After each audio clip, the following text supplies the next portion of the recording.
দুর্গাপূজার ছুটিতে আমরা পুরো পরিবার দার্জিলিং গেলাম। রিসোর্টে পৌঁছে দেখা গেল বুকিংয়ে ভুল হয়েছে। আমাদের জন্য শুধু একটা বড় ফ্যামিলি কটেজ দেওয়া হয়েছে। ম্যানেজার বললেন অন্য কটেজ সব বুক, আপনাদের এটাই নিতে হবে। কটেজে ৩টা রুম ছিল।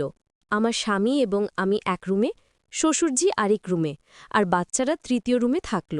মাঝখানে একটা বড় হলরুম এবং বারান্দা ছিল, যেখান থেকে পাহাড়ের দৃশ্য দেখা যায়। রাত ১১টার দিকে সবাই ঘুমিয়ে গেল। আমার ঘুম আসছিল না। আমি চুপচাপ বারান্দায় বেরিয়ে এলাম। পাহাড়ের ঠান্ডা হাওয়া বইছিল। আকাশে লক্ষ তারা দেখা যাচ্ছিল। কিছুক্ষণ পর শ্বশুরজিও বারান্দায় এলেন। বললেন, তুমিও ঘুমাওনি? আমি মাথা নাড়লাম। তিনি আমার পাশে দাঁড়ালেন। দুজনে চুপচাপ আকাশের দিকে তাকিয়ে রইলাম। হঠাৎ তিনি বললেন, আমি গতকাল একটা স্বপ্ন দেখেছিলাম। আমি জিজ্ঞেস করলাম, কিসের স্বপ্ন? তিনি আকাশের দিকে তাকিয়ে বললেন, তুমি এবং আমি এই পাহাড়ে একটা ছোট্ট বাড়িতে থাকি, শুধু আমরা দুজন, কোনো চিন্তা নেই, কোনো দায়িত্ব নেই। আমি তার দিকে তাকালাম। তিনি চালিয়ে গেলেন, স্বপ্নে দেখলাম আমরা সকালে উঠে একসাথে চা খাচ্ছি, তুমি আমার জন্য রান্না করছ, সন্ধ্যায় আমরা এইভাবে বারান্দায় বসে তারা দেখছি, এবং আমি তোমার হাত ধরে আছি। তিনি থামলেন, তারপর আমার দিকে তাকিয়ে বললেন, কিন্তু ঘুম ভেঙে গেলে বুঝলাম এটা শুধু স্বপ্ন। বাস্তবে তুমি আমার ছেলের বউ। কিন্তু আমি চাই এই স্বপ্ন সত্যি হোক। আমার হৃদস্পন্দন বেড়ে গেল। তিনি আমার হাত ধরলেন, বললেন, চলো আমরা দুজন সত্যি এখানে থেকে যাই। এই গল্পটি সম্পূর্ণ শুনলে আপনাদের পানি অটোমেটিক বের হয়ে যাবে, সো যত দ্রুত সম্ভব হাতের কাছে টিস্যু নিয়ে বসে পড়ো। বিছানার চাদর যেন নষ্ট না হয় সেটা সম্পূর্ণ খেয়াল রাখার অনুরোধ জানিয়ে গল্পটি এখন শুরু করব। তার আগে সর্বশেষ অনুরোধ, দয়া করে এমন পানি বের করার গল্প নিয়মিত শুনতে আমাদের চ্যানেলটি সকলেই সাবস্ক্রাইব করুন। ধন্যবাদ। হ্যালো বন্ধুরা, আমার নাম মৌসুমী দত্ত। আমার বয়স ৪০ বছর। আমার স্বামীর নাম রঞ্জন দত্ত, বয়স ৪৩ বছর। আমাদের ২ সন্তান, সৌম্য আর পিয়া। সৌম্য ১৮ বছর বয়সী, কলেজে পড়ে। পিয়া ১৩ বছর বয়সী, স্কুলে যায়। আর আমার শ্বশুর প্রফুল্ল দত্ত, বয়স ৬৬ বছর, রিটায়ার্ড সরকারি অফিসার। আমি যেটা বলছিলাম, শ্বশুরজি আমার হাত ধরে বললেন, চলো আমরা দুজন সত্যি এখানে থেকে যাই। আমি তো একদম হতভম্ব, কি বলবো বুঝতে পারছিলাম না। ঠিক তখনই হঠাৎ করে একটা তীব্র শব্দ হলো। আমরা দুজনেই চমকে উঠলাম। পাহাড়ের দিক থেকে একটা লাল আলো দেখা গেল। আলোটা খুব উজ্জ্বল ছিল এবং দ্রুত আমাদের দিকে এগিয়ে আসছিল। শ্বশুরজি আমার হাত ছেড়ে দিয়ে বললেন, ওটা কি? আমিও ভয় পেয়ে গেলাম। আলোটা আরও কাছে এলো। তারপর হঠাৎ করে সেটা থেমে গেল আমাদের কটেজ থেকে প্রায় ৫০ মিটার দূরে। আলোটা থেকে একটা অদ্ভুত শব্দ আসছিল, যেন কেউ গুনগুন করছে। শ্বশুরজি বললেন, আমাদের ভেতরে যাওয়া উচিত। কিন্তু আমি যেন মন্ত্রমুগ্ধের মতো সেই আলোর দিকে তাকিয়েছিলাম। আলোটা ধীরে ধীরে নিভতে শুরু করল এবং তারপর সম্পূর্ণ অন্ধকার হয়ে গেল। দেখলে তো? শ্বশুরজি বললেন, এখানে কিছু একটা আছে। আমি কিছু বলার আগেই কটেজের ভেতর থেকে আমার স্বামী রঞ্জন বেরিয়ে এলো। তুমি এখানে কি করছ? সে আমাকে জিজ্ঞেস করল। তারপর বাবার দিকে তাকিয়ে বলল, বাবা, আপনিও? আমরা শুধু আকাশ দেখছিলাম, শ্বশুরজি বললেন। তুমি ঘুম থেকে উঠলে কেন? একটা শব্দ শুনলাম, রঞ্জন বলল। তোমরা শুনোনি? হ্যাঁ, আমরা দেখলাম একটা লাল আলো। আমি বললাম, ওটা পাহাড় থেকে এসেছিল। রঞ্জন আমার দিকে তাকালো। লাল আলো? তুমি ঠিক আছো তো? আমি সিরিয়াস, আমি বললাম। বাবা, আপনিও তো দেখলেন? শ্বশুরজি মাথা নাড়লেন। হ্যাঁ, দেখেছি, কিন্তু এখন আর কিছু নেই। রঞ্জন বারান্দার চারপাশে তাকালো। হয়তো কোনো গাড়ির হেডলাইট ছিল। না, ওটা গাড়ির লাইট ছিল না। আমি জোর দিয়ে বললাম, ওটা আকাশে ছিল। চলো ভিতরে যাই, রঞ্জন বলল। রাত অনেক হয়েছে। আমরা ৩ জন ভিতরে গেলাম, কিন্তু আমার ঘুম আসছিল না। সেই লাল আলুর কথা মাথা থেকে যাচ্ছিল না, এবং শ্বশুরজির সেই স্বপ্নের কথাও। পরদিন সকালে যখন আমরা সবাই নাস্তা করছিলাম, তখন কটেজের ম্যানেজার এসে বলল, আপনারা গতরাতে কিছু অদ্ভুত দেখেছেন? আমি এবং শ্বশুরজি একে অপরের দিকে তাকালাম। কেন জিজ্ঞেস করছেন? রঞ্জন জিজ্ঞেস করল। কারণ অন্য কটেজের অনেক মানুষ গতরাতে একটা আলো দেখেছে। তারা বলছে ওটা পাহাড়ের ওপর থেকে এসেছিল। আমরাও দেখেছি, আমি বললাম। ওটা কি ছিল? ম্যানেজার একটু ভয় পেয়ে বলল, স্থানীয়রা বলে এই পাহাড়ে একটা রহস্য আছে, প্রতি পূর্ণিমার রাতে একটা আলো দেখা যায়, এবং যারা সে আলো দেখে তারা পাহাড়ের গভীরে কিছু একটা খুঁজে পায়। কি খুঁজে পায়? সোম একটি উত্তেজিত হয়ে জিজ্ঞেস করল। কেউ জানে না, কারণ যারা গেছে তারা ফিরে এসে কিছু বলে না। তারা শুধু বলে যে তারা সত্য খুঁজে পেয়েছে। সত্য? পিয়া জিজ্ঞেস করল। কিসের সত্য? জীবনের সত্য। ম্যানেজার বলল, তারপর চলে গেল। আমরা সবাই চুপচাপ বসে রইলাম। তারপর রঞ্জন বলল, এসব কুসংস্কার, আমরা আমাদের ট্যুর উপভোগ করি। কিন্তু আমার মন বলছিল, এটা কুসংস্কার নয়, আমি সেই আলো দেখেছি, এবং সেটা খুব বাস্তব ছিল। দিনটা আমরা দার্জিলিংয়ের বিভিন্ন জায়গায় ঘুরে কাটালাম। টাইগার হিল গেলাম সূর্যোদয় দেখতে, Batasia Loop, Peace Pagoda, tea garden, সব জায়গায় গেলাম। কিন্তু আমার মাথা থেকে সেই লাল আলোর কথা যাচ্ছিল না। সন্ধ্যের দিকে যখন আমরা কটেজে ফিরলাম, তখন আমি লক্ষ্য করলাম শ্বশুরজিও চিন্তিত দেখাচ্ছে। রাতের খাবার শেষ হওয়ার পর তিনি আমাকে ডাকলেন, মৌসুমী, তুমি কি আজও বারান্দায় যাবে? কেন জিজ্ঞেস করছেন? কারণ আমি মনে করি আমাদের আবার সেই আলো দেখা উচিত। গতকাল পূর্ণিমা ছিল, আজও চাঁদ প্রায় পূর্ণ উজ্জ্বল। কিন্তু কেন? আমি জিজ্ঞেস করলাম। ওটা কি আমরা তো জানি না। ঠিক তাই জানতে চাই। গতকাল তুমি আমার স্বপ্নের কথা শুনেছিলে, কিন্তু আমি তোমাকে পুরো সত্য বলিনি। আমি অবাক হয়ে তার দিকে তাকালাম। কি সত্য? স্বপ্নে আমি দেখেছিলাম সেই ছোট্ট বাড়ির সামনে একটা লাল আলো, এবং সেই আলো আমাদের কিছু বলছিল, কিন্তু ঘুম ভেঙে যাওয়ায় আমি শুনতে পারিনি। আমার গায়ে কাঁটা দিল। আপনি কি বলতে চাইছেন যে গতকালের আলো এবং আপনার স্বপ্ন সংযুক্ত? তিনি বললেন, হ্যাঁ, আমি মনে করি এগুলো সংযুক্ত। রাত 10টার দিকে সবাই ঘুমিয়ে গেল। আমি এবং শ্বশুরজি আবার বারান্দায় গেলাম। আকাশ পরিষ্কার ছিল, চাঁদ প্রায় পূর্ণ, উজ্জ্বল। আমরা প্রায় 1 ঘন্টা অপেক্ষা করলাম, কিন্তু কিছুই হলো না। আমি ভাবলাম হয়তো আমরা ভুল করছি। ঠিক তখনই আবার সেই শব্দ হলো, এবং আবার সেই লাল আলো দেখা গেল। এবার আলোটা আরও কাছে এলো। আমরা দুজনেই স্থির হয়ে দাঁড়িয়ে রইলাম। আলোটা আমাদের সামনে প্রায় 20 মিটার দূরে থামল। তারপর সেটা থেকে একটা আকৃতি বের হলো। আকৃতিটা দেখতে মানুষের মতো, কিন্তু সম্পূর্ণ আলো দিয়ে তৈরি। আলোর মানুষটা আমাদের দিকে তাকালো। তারপর সে হাত তুলে আমাদের ডাকল। শ্বশুরজি আমার দিকে তাকালেন। আমাদের যাওয়া উচিত? আমি জানি না, আমি ভয়ে কাঁপতে কাঁপতে বললাম। আলোর মানুষটা আবার হাত নাড়ল, এবার আরও জোরে, যেন সে বলছে, তাড়াতাড়ি আসো। চলো, শ্বশুরজি বললেন, আমাদের যেতে হবে। আমরা দুজন ধীরে ধীরে সিঁড়ি দিয়ে নামলাম এবং সেই আলোর দিকে হাঁটতে শুরু করলাম।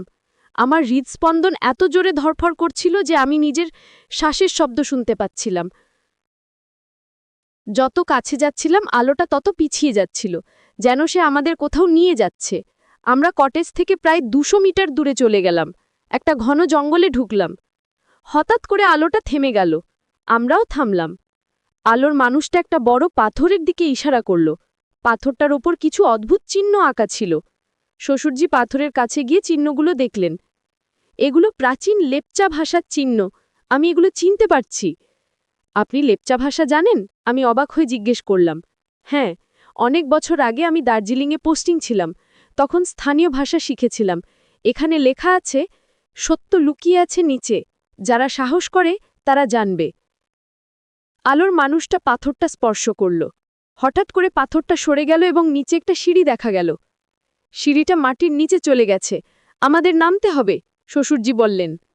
কিন্তু এটা বিপজ্জনক হতে পারে, আমি বললাম। জীবনে কিছু পেতে হলে ঝুঁকি নিতে হয়, তিনি বললেন। তারপর তিনি সিঁড়িতে পা রাখলেন। আমি একটু ইতস্তত করলাম। তারপর তার পিছু নিলাম। আলোর মানুষটাও আমাদের সাথে এলো। তার আলোই আমাদের পথ দেখাচ্ছিল। আমরা প্রায় 50টা সিঁড়ি নামলাম। তারপর একটা বড় ঘরে পৌঁছলাম। ঘরটা পুরোপুরি পাথর দিয়ে তৈরি। দেয়ালে প্রচুর চিত্র আঁকা ছিল, এবং ঘরের মাঝখানে একটা বড় স্ফটিক রাখা ছিল। স্ফটিকটা থেকে নীল আলো বের হচ্ছিল। এটা কি?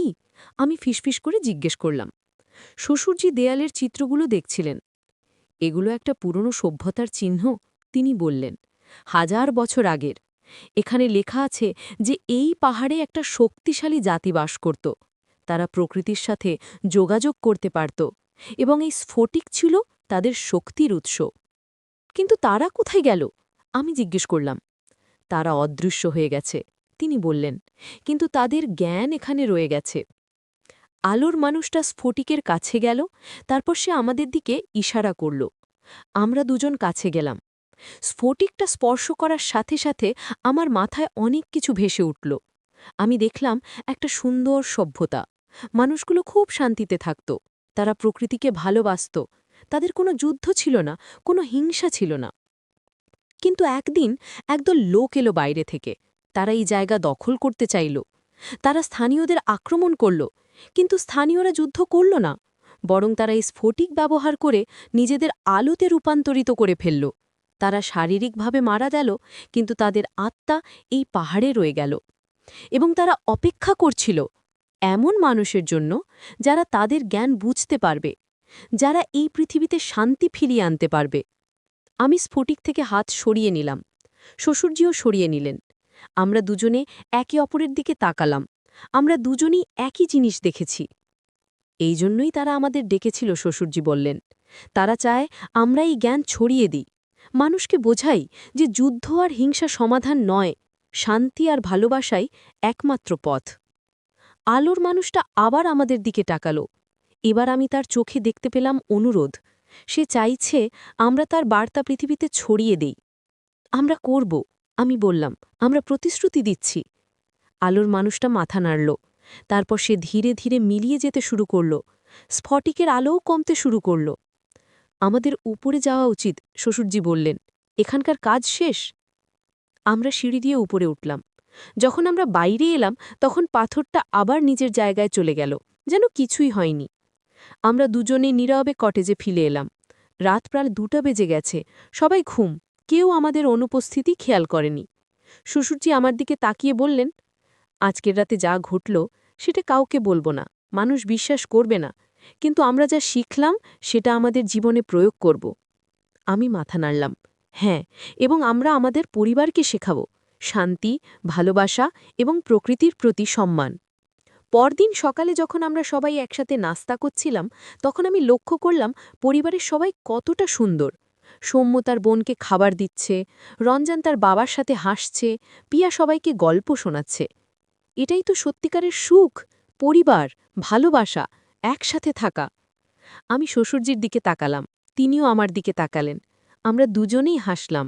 আমরা জানি আমরা কি দেখেছি, আমরা জানি আমরা কি শিখেছি। ম্যানেজার আবার এসে বলল, আপনারা গতরাতে কিছু দেখেছেন? না, রঞ্জন বলল, আমরা সবাই ভালো ঘুমিয়েছি। ম্যানেজার একটু হতাশ হয়ে চলে গেল, কিন্তু আমি আর শ্বশুরজি জানতাম সত্য। দুপুরের দিকে আমরা ঠিক করলাম একটা ট্রেকিং করব, সবাই একসাথে পাহাড়ে উঠব।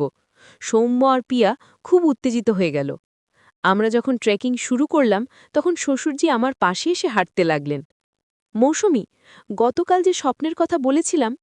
হ্যাঁ বাবা, আমি আসলে বলতে চাইছিলাম যে আমি মাঝে মাঝে খুব একা অনুভব করি তোমার শাশুড়ি মারা যাওয়ার পর থেকে, এবং আমি ভাবতাম কেউ আমার সাথে সময় কাটাতে চায় না।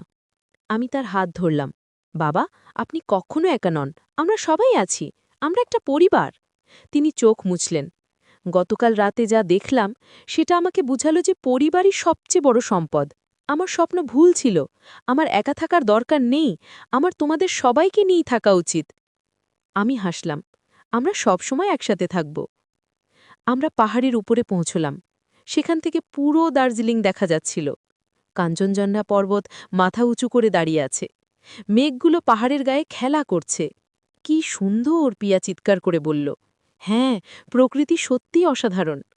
রঞ্জন আমার পাশে এসে দাঁড়াল। তুমি আজকাল একটু বদলে গেছ। কেন? আমি জিজ্ঞেস করলাম। জানি না, তুমি আরও শান্ত মনে হচ্ছে, আরও খুশি। আমি হাসলাম। হয়তো এই পাহাড়ের হাওয়া আমার ভালো লাগছে। সৌম্য তার বোনকে কাঁধে তুলে নিল। দেখো পিয়া, ওই দেখো ওখানে একটা ঈগল উঠছে। আমরা সবাই আকাশের দিকে তাকালাম। একটা বড় ঈগল মেঘের মধ্যে উঠছে, এত স্বাধীন, এত সুন্দর। শ্বশুরজি বললেন, প্রকৃতি আমাদের অনেক কিছু শেখায়, আমরা শুধু শুনি না। আপনি ঠিক বলেছেন বাবা, রঞ্জন বলল। আমরা এত ব্যস্ত থাকি কাজ নিয়ে যে প্রকৃতিকে সময় দেই না। তাহলে চলো আমরা প্রতিজ্ঞা করি, আমরা প্রতি বছর এরকম একটা ট্রিপে যাব, পুরো পরিবার মিলে। হ্যাঁ, এটা দারুণ আইডিয়া, পিয়া লাফিয়ে বলল। আমরা সবাই একসাথে হাত মিলিয়ে প্রতিজ্ঞা করলাম, পরিবার সব সময় একসাথে থাকবে। সন্ধ্যের দিকে যখন আমরা কটেজে ফিরলাম, তখন ম্যানেজার একটা খবর দিল, আজ রাতে স্থানীয় গ্রামে একটা উৎসব হবে, আপনারা চাইলে যেতে পারেন। কিসের উৎসব? রঞ্জন জিজ্ঞেস করল। পাহাড়ের দেবতার উৎসব, ম্যানেজার বলল। স্থানীয়রা বিশ্বাস করে এই পাহাড়ে একটা দেবতা আছেন যিনি তাদের রক্ষা করেন।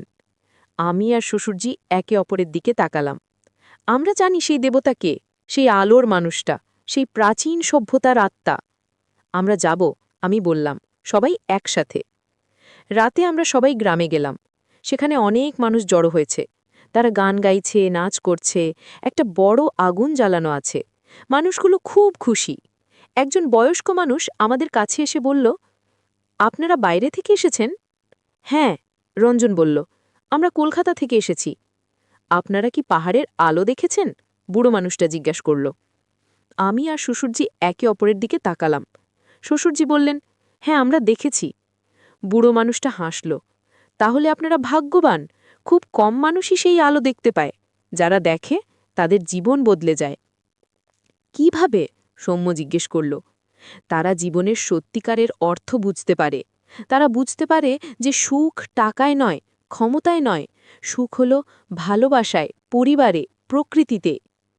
আমি মাথা নাড়লাম। আপনি একদম ঠিক বলেছেন। বুড়ো মানুষটা আমাদের সাথে আগুনের পাশে বসতে বলল। তারপর সে একটা গল্প শোনাতে শুরু করল। অনেক বছর আগে এই পাহাড়ে একটা জাতি বাস করত। তারা খুব জ্ঞানী ছিল। তারা প্রকৃতির সাথে কথা বলতে পারত। তারা বাতাস, পানি, মাটি সব কিছুর ভাষা বুঝত। কিন্তু একদিন যুদ্ধ এলো, বাইরের মানুষরা তাদের জমি নিতে চাইল। কিন্তু সেই জ্ঞানী জাতি লড়াই করল না, কারণ তারা বিশ্বাস করত হিংসা সমাধান নয়। তারা তাদের জ্ঞান একটা স্ফটিকে সংরক্ষণ করল এবং নিজেদের আলোতে রূপান্তরিত করে ফেলল। এখন তারা এই পাহাড়ের রক্ষক হিসেবে আছে। যারা শান্তিতে বিশ্বাস করে তাদের তারা সাহায্য করে। পিয়া মুগ্ধ হয়ে গল্প শুনছিল। বাহ, কি সুন্দর গল্প! এটা শুধু গল্প নয়, এটা সত্য। আমি নিজে কয়েকবার সেই আলো দেখেছি এবং প্রতিবারই তারা আমাকে কিছু শিখিয়েছে। কি শিখিয়েছে? আমি জিজ্ঞেস করলাম। তারা শিখিয়েছে যে জীবনের সবচেয়ে গুরুত্বপূর্ণ জিনিস হলো সম্পর্ক। পরিবার, বন্ধু, প্রতিবেশী সবাইকে ভালোবাসতে হবে এবং প্রকৃতিকে রক্ষা করতে হবে, কারণ প্রকৃতি ছাড়া আমরা কিচ্ছু না। রঞ্জন চিন্তিত মুখে বলল, আমরা শহরে এসব ভুলে যাই। আমরা এত ব্যস্ত থাকি কাজ নিয়ে যে পরিবারকে সময় দেই না। তাহলে বদলাও, কখনো দেরি হয় না। আমরা রাত 10টা পর্যন্ত সেখানে ছিলাম। উৎসবে অনেক খাবার ছিল, স্থানীয় নাচগান হল, আমরা সবাই মিলে নাচলাম। পিয়ার সৌম্য স্থানীয় বাচ্চাদের সাথে খেলা করল। কটেজে ফেরার পথে রঞ্জন বলল, আজকের রাতটা খুব সুন্দর ছিল। হ্যাঁ, শ্বশুরজি বললেন, এরকম রাত জীবনে কমই আসে। আমি হাসলাম। আমি জানতাম এই ট্রিপটা আমাদের পরিবারের জন্য খুব গুরুত্বপূর্ণ ছিল। আমরা একসাথে সময় কাটিয়েছি, একে অপরকে বুঝেছি এবং জীবনের সত্যিকারের অর্থ শিখেছি। পরদিন আমাদের কলকাতা ফেরার দিন। সকালে আমরা প্যাকিং শুরু করলাম। পিয়া খুব দুঃখিত ছিল। আমি এখানে আরও থাকতে চাই। আমরা আবার আসব, আমি বললাম, আগামী বছর। প্রতিশ্রুতি? সে জিজ্ঞেস করল। প্রতিশ্রুতি, আমি বললাম। চেক আউট করার সময় ম্যানেজার বলল, আপনাদের থাকা কেমন ছিল? অসাধারণ, রঞ্জন বলল। আমরা নিশ্চিত আবার আসব। আমরা যখন গাড়িতে উঠছিলাম তখন আমি শেষবারের মতো পাহাড়টার দিকে তাকালাম। সূর্যের আলোতে পাহাড়টা ঝলমাল করছে, মেঘগুলো খেলা করছে। এবং তখনই আমি দেখলাম, একটা ক্ষণিকের জন্য সেই আলোর মানুষ, সে পাহাড়ের উপর দাঁড়িয়ে আছে, আমাদের দিকে তাকিয়ে হাত নাড়ছে। আমি হাত নাড়লাম, বিদায় জানালাম এবং মনে মনে প্রতিশ্রুতি করলাম যে আমি তার বার্তা মনে রাখব, শান্তি, ভালোবাসা এবং প্রকৃতির প্রতি সম্মান। শ্বশুরজিও দেখেছেন। তিনি আমার দিকে তাকিয়ে হাসলেন। আমরা দুজনেই জানি আমরা কি দেখেছি। গাড়ি চলতে শুরু করল।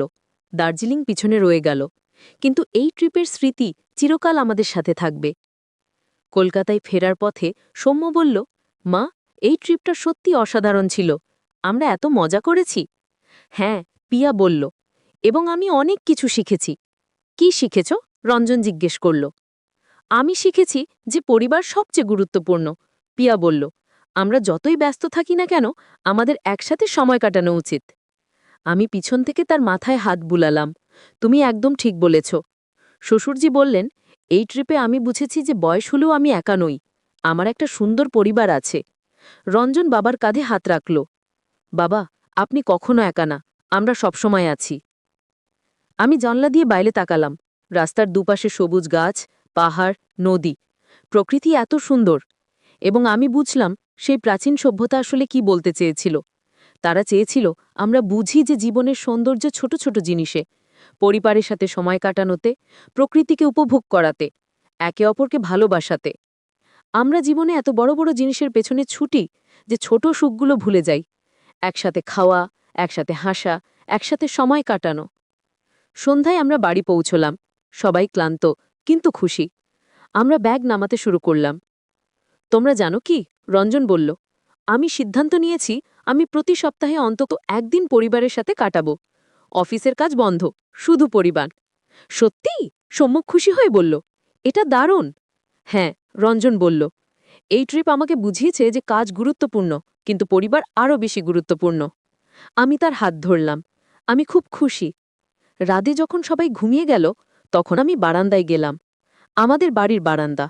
শহরের আলোয় আকাশে তারা দেখা যায় না, কিন্তু আমি জানি তারা আছে। আমি মনে মনে সেই আলোর মানুষকে ধন্যবাদ দিলাম। তারা আমাদের একটা অমূল্য শিক্ষা দিয়েছে।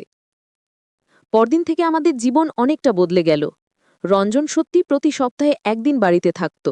আমরা সবাই একসাথে সিনেমা দেখতাম, বাইরে খেতে যেতাম, পার্কে হাঁটতে যেতাম। শ্বশুরজি আর একা অনুভব করতেন না। সৌম্য তাকে দাবা খেলা শেখালো। পিয়া তার সাথে গল্পের বই পড়ত। আমি তার পছন্দের খাবার রান্না করতাম। এবং প্রতি মাসে একবার আমরা শহরের বাইরে কোথাও যেতাম, প্রকৃতির মাঝে। সেটা হতে পারে কোনো পার্ক, নদীর ধারে, অথবা কোনো ছোট্ট গ্রামে। 1 বছর পর আবার দুর্গাপূজার ছুটি এলো। আমরা প্রতিশ্রুতি অনুযায়ী আবার দার্জিলিং গেলাম। একই রিসর্টে, একই কটেজে। প্রথম রাতেই আমি আর শ্বশুরজি বারান্দায় গেলাম। আমরা অপেক্ষা করলাম, কিন্তু এবার সেই আলো এলো না। হয়তো তারা মনে করে আমাদের আর শিক্ষার দরকার নেই, শ্বশুরজি বললেন। হয় আমরা রাত 10টা পর্যন্ত সেখানে ছিলাম। উৎসবে অনেক খাবার ছিল। স্থানীয় নাচ গান হলো। আমরা সবাই মিলে নাচলাম। পিয়া আর সৌম্য স্থানীয় বাচ্চাদের সাথে খেলা করল।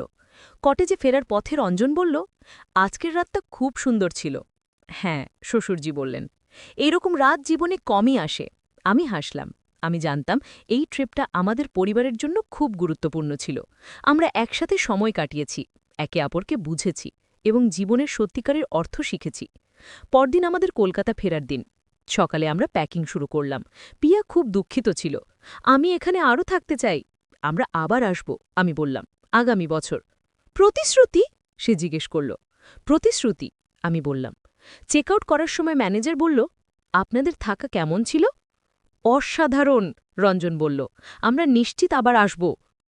আমরা যখন গাড়িতে উঠছিলাম, তখন আমি শেষবারের মতো পাহাড়টার দিকে তাকালাম। সূর্যের আলোতে পাহাড়টা ঝলমল করছে, মেঘগুলো খেলা করছে। এবং তখনই আমি দেখলাম, একটা ক্ষণিকের জন্য সেই আলোর মানুষ সেই পাহাড়ের ওপর দাঁড়িয়ে আছে, আমাদের দিকে তাকিয়ে হাত নাড়ছে।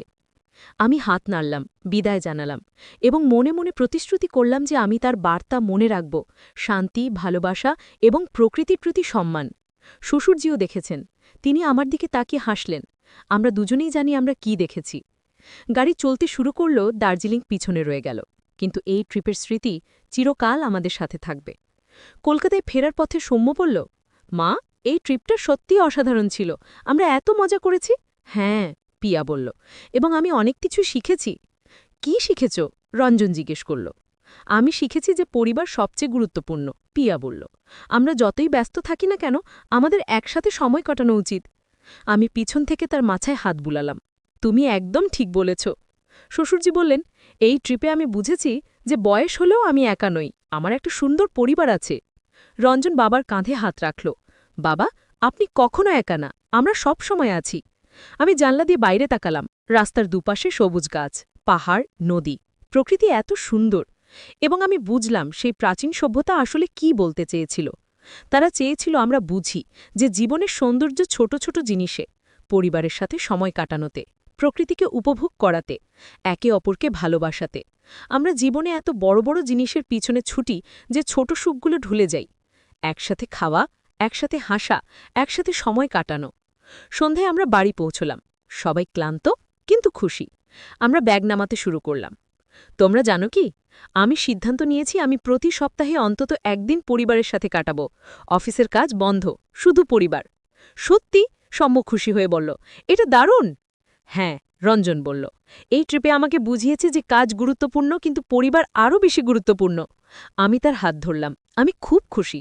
রাতে যখন সবাই ঘুমিয়ে গেল তখন আমি বারান্দায় গেলাম, আমাদের বাড়ির বারান্দা। শহরের আলোয় আকাশে তারা দেখা যায় না, কিন্তু আমি জানি তারা আছে। আমি মনে মনে সেই আলোর মানুষটাকে ধন্যবাদ দিলাম। তারা আমাদের একটা অমূল্য শিক্ষা দিয়েছে। পরদিন থেকে আমাদের জীবন অনেকটা বদলে গেল। রঞ্জন সত্যি প্রতি সপ্তাহে একদিন বাড়িতে থাকত। আমরা সবাই একসাথে সিনেমা দেখতাম, বাইরে খেতে যেতাম, পার্কে হাঁটতে যেতাম। শ্বশুরজি আর একা অনুভব করতেন না। সৌম্য তাকে দাবা খেলা শেখালো, পিয়া তার সাথে গল্পের বই পড়ত, আমি তার পছন্দের খাবার রান্না করতাম। এবং প্রতি মাসে একবার আমরা শহরের বাইরে কোথাও যেতাম, প্রকৃতির মাঝে। সেটা হতে পারে কোনো পার্ক, নদীর ধারে, অথবা ছোট্ট কোনো গ্রামে। 1 বছর পর আবার দুর্গাপূজার ছুটি এলো। আমরা প্রতিশ্রুতি অনুযায়ী আবার দার্জিলিং গেলাম, একই রিসর্টে, একই কটেজে। প্রথম রাতেই আমি আর শ্বশুরজি বারান্দায় গেলাম। আমরা অপেক্ষা করলাম, কিন্তু এবার সেই আলো এলো না। হয়তো তারা মনে করে আমাদের আর শিক্ষার দরকার নেই, শ্বশুরজি বললেন। হয়তো, আমি বললাম। অথবা হয়তো তারা দেখছে আমরা তাদের বার্তা মেনে চলছি। আমরা চুপচাপ আকাশের দিকে তাকিয়ে রইলাম। তারাগুলো ঝলমল করছে, পাহাড়ের ঠান্ডা হাওয়া বইছে, সবকিছু শান্ত। মৌসুমী, শ্বশুরজি বললেন, গত বছর আমি তোমাকে যে স্বপ্নের কথা বলেছিলাম। হ্যাঁ, আমি বললাম। আমি এখন বুঝেছি সেটা ভুল স্বপ্ন। সত্যিকারের স্বপ্ন হলো আমরা সবাই মিলে একসাথে থাকব, সুখে দুঃখে, সব সময়। আমি হাসলাম। আপনি একদম ঠিক বলেছেন বাবা, পরিবারই সবকিছু। ঠিক তখন হঠাৎ একটা ছোট্ট আলো দেখা গেল, খুব ক্ষণিকের জন্য, দূরের পাহাড়ে। যেন কেউ আমাদের বলছে, তোমরা ঠিক পথে আছো। আমরা দুজনেই হাসলাম। আমরা জানি আমরা সঠিক কাজ করছি। পরদিন সকালে আমরা সবাই মিলে সেই একই জায়গায় ট্রেকিং গেলাম। পাহাড়ের ওপর থেকে দৃশ্য এখনও একই রকম সুন্দর। কাঞ্চনজঙ্ঘা পর্বত মাথা উঁচু করে দাঁড়িয়ে আছে। মা, আমি বড় হয়ে পরিবেশ রক্ষা কাজ করতে চাই, পিয়া বলল। সত্যি? আমি খুশি হয়ে জিজ্ঞেস করলাম, কেন? কারণ এই সুন্দর প্রকৃতি আমি ধ্বংস হতে দিতে চাই না। আমি চাই আমার বাচ্চারাও এসব দেখুক। আমি তাকে জড়িয়ে ধরলাম। তুমি একটা অসাধারণ মেয়ে। সৌম্য বলল, আমিও তোমার সাথে থাকব, আমরা মিলে কাজ করব। শ্বশুরজি গর্বিত চোখে তাদের দিকে তাকালেন। তোমরা দুজন আমাদের পরিবারের ভবিষ্যৎ এবং তোমরা সঠিক পথে আছো। রঞ্জন বলল, আমিও তোমাদের সাহায্য করব। আমার অফিস থেকে আমি পরিবেশ রক্ষার প্রজেক্টে বিনিয়োগ করব। আমি দেখলাম আমাদের পরিবার সত্যিই বদলে গেছে। সেই এক রাতের অভিজ্ঞতা আমাদের সবাইকে বদলে দিয়েছে। আমরা যখন পাহাড় থেকে নামছিলাম তখন একটা বুড়ো মহিলা আমাদের পথ আটকালেন। তিনি স্থানীয় পোশাক পরা, মুখে একটা মহিষমী হাসি। আপনারা তাদের দেখেছেন, তাই না? তিনি জিজ্ঞেস করলেন। আমি আর শ্বশুরজি চমকে গেলাম। আপনি কিভাবে জানলেন? বুড়ো মহিলা হাসলেন। আমি দেখতে পাই, আপনাদের চোখে সেই আলো আছে। যারা তাদের দেখে তাদের চোখে একটা বিশেষ আলো আসে। আপনিও দেখেছেন? শ্বশুরজি জিজ্ঞেস করলেন। হ্যাঁ, অনেক বছর আগে। আমার বয়স তখন 20। আমি তখন খুব রাগী ছিলাম, সব কিছু নিয়ে অসন্তুষ্ট। কিন্তু সেই রাতের পর আমার জীবন বদলে গেল। কি শিখেছিলেন আপনি? আমি জিজ্ঞেস করলাম। আমি শিখেছি যে রাগ আর ঘৃণা শুধু নিজেকেই ধ্বংস করে। ভালোবাসা আর ক্ষমাই একমাত্র পথ, এবং সেই থেকে আমি শান্তিতে আছি। তিনি আমার হাত ধরলেন। আপনারা যা শিখেছেন সেটা ছড়িয়ে দিন, মানুষকে বলুন পৃথিবীর খুব দরকারি এই বার্তার। আমরা করব, আমি প্রতিশ্রুতি দিলাম। বুড়ো মহিলা মাথা নাড়লেন এবং চলে গেলেন। আমরা তাকে দেখতে দেখতে দাঁড়িয়ে রইলাম। মা, ওই মহিলা কে? পিয়া জিজ্ঞেস করল। একজন জ্ঞানী মানুষ, যিনি জীবনের সত্য জানেন। সেই ট্রিপের পর আমরা কলকাতায় ফিরে গেলাম। আমি গর্বিত বোধ করলাম। আমার পরিবার সত্যিই কিছু করছে। 2 বছর পর আবার আমরা দার্জিলিং গেলাম। এবার আমরা শুধু নিজেরা যাইনি, আমরা আমাদের পাড়ার আরও 5টা পরিবারকে নিয়ে গেলাম। আমরা চেয়েছিলাম তারাও এই সুন্দর জায়গা দেখুক, প্রকৃতি উপভোগ করুক। সেই রাতে আমরা সবাই মিলে একসাথে বসলাম, আগুন জ্বালালাম, গল্প করলাম, গান গাইলাম। একজন বলল, এরকম সময় আমরা শহরে কখনো পাই না, সবাই এত ব্যস্ত থাকে। তাই আমার এরকম সময় তৈরি করতে হবে, আমি বললাম। পরিবার এবং বন্ধুদের সাথে সময় কাটানো খুব গুরুত্বপূর্ণ। রাতে আমি এবং শ্বশুরজি আবার বারান্দায় গেলাম। আমরা জানতাম সেই আলো আর আসবে না, কিন্তু আমরা চেয়েছিলাম শুধু আকাশের দিকে তাকিয়ে থাকতে, স্মৃতিচারণ করতে।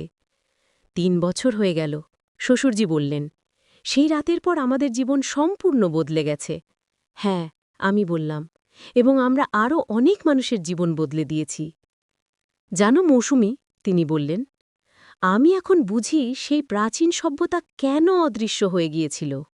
তারা বুঝেছিল যে শারীরিক উপস্থিতি গুরুত্বপূর্ণ নয়, গুরুত্বপূর্ণ হল তাদের বার্তা, তাদের জ্ঞান। এবং সেই জ্ঞান এখন আমরা ছড়িয়ে দিচ্ছি, আমি বললাম। ঠিক তখন হঠাৎ করে সেই আলো আবার দেখা দিল, কিন্তু এবার একটা না, অনেকগুলো আলো, পুরো পাহাড় জুড়ে, যেন হাজারো তারা নেমে এসেছে পৃথিবীতে। আমরা দুজনেই অবাক হয়ে দেখতে লাগলাম। আলোগুলো একসাথে নাচছে, একটা সুন্দর প্যাটার্ন তৈরি করছে। তারপর সব আলো মিলে একটা বার্তা লিখল আকাশে, লেপচা ভাষায়। শ্বশুরজি পড়লেন, ধন্যবাদ, তোমরা আমাদের বার্তা রক্ষা করেছ। এখন তোমরাই আমাদের উত্তরাধিকারী। এই পৃথিবীতে শান্তি ছড়িয়ে দাও। আলোগুলো ধীরে ধীরে মিলিয়ে গেল, কিন্তু আমরা জানতাম তারা চলে যায়নি। তারা আছে, সব সময়, আমাদের হৃদয়ে, আমাদের কাজে। পরদিন সকালে অন্য পরিবারগুলো বলল, গতরাতে আকাশে অদ্ভুত আলো দেখেছি, আপনারা দেখেছেন? হ্যাঁ, আমি বললাম, এটাই পাহাড়ের একটা বিশেষত্ব। এই আলো আমাদের মনে করিয়ে দেয় যে জীবনে সবচেয়ে গুরুত্বপূর্ণ জিনিস হল ভালোবাসা, পরিবার এবং প্রকৃতি। একজন বলল, আমরা শহরে গিয়ে এসব ভুলে যাই। তাহলে ভুলবেন না, শ্বশুরজি বললেন। প্রতিদিন মনে রাখবেন, পরিবারকে সময় দিন, প্রকৃতিকে রক্ষা করুন, একে অপরকে ভালোবাসুন। আমরা যখন কলকাতায় ফিরলাম, তখন আমরা একটা বড় পরিকল্পনা করলাম। আমরা ঠিক করলাম একটা সংগঠন খুলব। নাম দিলাম শান্তির আলো। এই সংগঠনের উদ্দেশ্য ছিল মানুষকে জীবনে সত্যিকারের মূল্যবোধ শেখানো, পরিবারের গুরুত্ব বোঝানো, পরিবেশ রক্ষার সচেতনতা তৈরি করা এবং সমাজে শান্তি প্রতিষ্ঠা করা। আমরা প্রতি মাসে একটা কর্মশালা আয়োজন করতাম। বিভিন্ন পরিবার আসত। আমরা তাদের বলতাম কিভাবে একসাথে সময় কাটাতে হয়, কিভাবে একে অপরকে বুঝতে হয়, কিভাবে সমস্যার সমাধান করতে হয়। আমরা শিশুদের জন্য পরিবেশ শিক্ষা কর্মসূচি শুরু করতাম। তাদের শেখাতাম গাছ লাগাতে, বর্জ্য ব্যবস্থাপনা করতে, পানি এবং বিদ্যুৎ সাশ্রয় করতে। আমরা বৃদ্ধদের জন্য সামাজিক সমাবেশ আয়োজন করতাম, যাতে তারা একাকিত্ব অনুভব না করে। তারা একে অপরের সাথে সময় কাটাত, গল্প শেয়ার করত, বন্ধুত্ব তৈরি করত। ৫ বছর পরে শান্তির আলো কলকাতার একটা পরিচিত সংগঠন হয়ে উঠল। আমাদের সদস্য সংখ্যা ছিল ৫,০০০-এর বেশি। আমরা বিভিন্ন এলাকায় শাখা খুললাম। একদিন একটা সংবাদপত্র আমাদের সাক্ষাৎকার নিতে এলো। সংবাদপত্র জিজ্ঞেস করল, আপনারা এই সংগঠন শুরু করার অনুপ্রেরণা কোথায় পেলেন? আমি এবং শ্বশুরজি একে অপরের দিকে তাকালাম। আমরা হাসলাম। আমরা একটা বিশেষ অভিজ্ঞতা পেয়েছিলাম, যেটা আমাদের জীবন বদলে দিয়েছে, এবং আমরা চাই সেই পরিবর্তন অন্যের জীবনেও আসুক। কী ধরনের অভিজ্ঞতা? সংবাদপত্র জিজ্ঞেস করল। কিছু জিনিস শব্দে প্রকাশ করা যায় না। আমি গর্বিত বোধ করলাম। আমার পরিবার সত্যি কিছু করছে। ২ বছর পর আবার আমরা দার্জিলিং গেলাম। এবার আমরা শুধু নিজেরা যাইনি, আমরা আমাদের পাড়ার আরও ৫টা পরিবারকে নিয়ে গেলাম। আমরা চেয়েছিলাম তারাও এই সুন্দর জায়গা দেখুক, প্রকৃতি উপভোগ করুক। সেই রাতে আমরা সবাই মিলে একসাথে বসলাম, আগুন জ্বালালাম, গল্প করলাম, গান গাইলাম। একজন বলল, এরকম সময় আমরা শহরে কখনো পাই না, সবাই এত ব্যস্ত থাকে। তাই আমরা এরকম সময় তৈরি করতে হবে, আমি বললাম। পরিবার এবং বন্ধুদের সাথে সময় কাটানো খুব গুরুত্বপূর্ণ। রাতে আমি আর শ্বশুরজি আবার বারান্দায় গেলাম। আমরা জানতাম সেই আলো আর আসবে না, কিন্তু আমরা চেয়েছিলাম শুধু আকাশের দিকে তাকিয়ে থাকতে, স্মৃতিচরণ করতে। ৩ বছর হয়ে গেল, শ্বশুরজি বললেন। সেই রাতের পর আমাদের জীবন সম্পূর্ণ বদলে গেছে। হ্যাঁ, আমি বললাম, এবং আমরা আরও অনেক মানুষের জীবন বদলে দিয়েছি। জানো মৌসুমী, তিনি বললেন, আমি এখন বুঝি সেই প্রাচীন সভ্যতা কেন অদৃষ্ট হয়ে গিয়েছিল। তারা বুঝেছিল যে শারীরিক উপস্থিতি গুরুত্বপূর্ণ নয়, গুরুত্বপূর্ণ হল তাদের বার্তা, তাদের জ্ঞান। এবং সেই জ্ঞান এখন আমরা ছড়িয়ে দিচ্ছি, আমি বললাম। ঠিক তখন হঠাৎ করে সেই আলো আবার দেখা দিল, কিন্তু এবার একটা না, অনেকগুলো আলো, পুরো পাহাড় জুড়ে, যেন হাজারো তারা নেমে এসেছে পৃথিবীতে। আমরা দুজনেই অবাক হয়ে দেখতে লাগলাম। আলোগুলো একসাথে নাচছে, একটা সুন্দর প্যাটার্ন তৈরি করছে। তারপর সব আলো মিলে একটা বার্তা লিখল আকাশে, লেপচা ভাষায়। শ্বশুরজি পড়লেন, ধন্যবাদ, তোমরা আমাদের বার্তা রক্ষা করেছ। এখন তোমরাই আমাদের উত্তরাধিকারী। এই পৃথিবীতে শান্তি ছড়িয়ে দাও। আলোগুলো ধীরে ধীরে মিলিয়ে গেল, কিন্তু আমরা জানতাম তারা চলে যায়নি। তারা আছে, সব সময়, আমাদের হৃদয়ে, আমাদের কাজে। পরের দিন অন্য পরিবারগুলো বলল, গতরাতে আকাশে অদ্ভুত আলো দেখেছি, আপনারা দেখেছেন? হ্যাঁ, আমি বললাম, এটাই পাহাড়ের একটা বিশেষত্ব। এই আলো আমাদের মনে করিয়ে দেয় যে জীবনের সবচেয়ে গুরুত্বপূর্ণ জিনিস হল ভালোবাসা, পরিবার এবং প্রকৃতি। একজন বলল, আমরা শহরে গিয়ে এসব ভুলে যাই। তাহলে ভুলবেন না, শ্বশুরজি বললেন, প্রতিদিন মনে রাখবেন, পরিবারকে সময় দিন, প্রকৃতিকে রক্ষা করুন, একে অপরকে ভালোবাসুন। আমরা যখন কলকাতায় ফিরলাম, তখন আমরা একটা বড় পরিকল্পনা করলাম। আমরা ঠিক করলাম একটা সংগঠন খুলব। নাম দিলাম শান্তির আজও। এই সংগঠনের উদ্দেশ্য ছিল মানুষকে জীবনের সত্যিকারের মূল্যবোধ শেখানো, পরিবারের গুরুত্ব বোঝানো, পরিবেশ রক্ষার সচেতনতা তৈরি করা এবং সমাজে শান্তি প্রতিষ্ঠা করা। আমরা প্রতি মাসে একটা কর্মশালা আয়োজন করতাম। বিভিন্ন পরিবার আসত, আমরা তাদের বলতাম কিভাবে একসাথে সময় কাটাতে হয়, কিভাবে একে অপরকে বুঝতে হয়, কিভাবে সমস্যার সমাধান করতে হয়।